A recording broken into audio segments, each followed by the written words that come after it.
ద్వారకా హిందువులకు పవిత్రపరమైన నగరం. దీన్ని శ్రీకృష్ణుడు పాలించాడు అని చెబుతారు. వేల సంవత్సరాల కిందట అరేబియా సముద్రంలో మునిగిపోయింది ఈ నగరం. అయితే సముద్ర గర్భంలో ఉన్న ద్వారకాను నేరుగా చూసే అరుదైన అవకాశం భక్తులకు కల్పించబోతోంది గుజరాత్ ప్రభుత్వం. దానికోసం ద్వారకా సబ్మెరైన్ ప్రాజెక్టును ప్రకటించింది. ఇంతకీ ఈ ప్రాజెక్ట్ ప్రత్యేకత ఏంటి?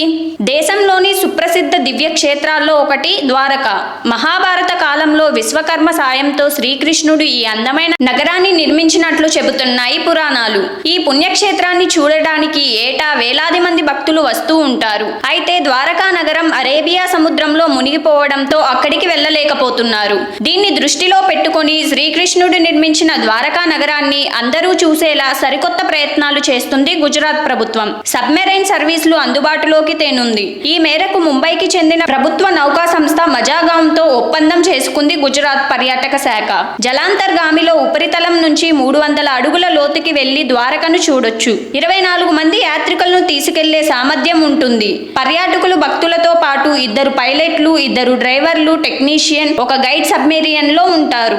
అరేబియా సముద్రంలో 300 అడుగుల దిగున ద్వారకా శిథిలాలే కాకుండా అరుదైన సముద్ర జీవులను చూడొచ్చు. ఈ ఏడాది జన్మాష్టమి లేదా దీపావళి నుంచి ఈ సబ్మెరైన్ సర్వీసులు అందుబాటులోకి వచ్చే అవకాశం ఉంది అంటున్నారు గుజరాత్ పర్యాటక శాఖ అధికారులు. ప్రదేశానికి 4 దిక్కులా 4 ధామాలు ఉన్నాయి అని పురాణ ఇతిహాసాలు చెబుతున్నాయి.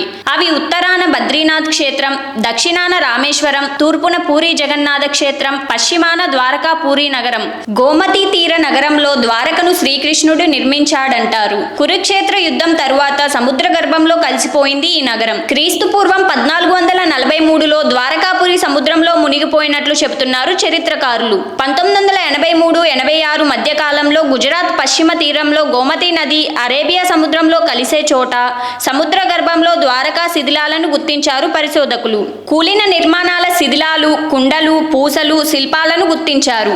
సుమేరియన్, ఈజిప్షియన్, చైనీస్, హరప్పా నాగరికతల కంటే ప్రాచీనమైనవిగా పరిశోధనలో తేలింది. వీటిని కల్లారా చూడటంతో పాటు ద్వారకకు సంబంధించిన ఎన్నో విషయాలు తెలుసుకునే వీలుగా జలాంతర్గామి సేవలు మొదలు పెడుతోంది గుజరాత్ ప్రభుత్వం. ఈ సబ్మెరైన్ సేవలపై మీ అభిప్రాయాన్ని కామెంట్లో తెలియజేయండి.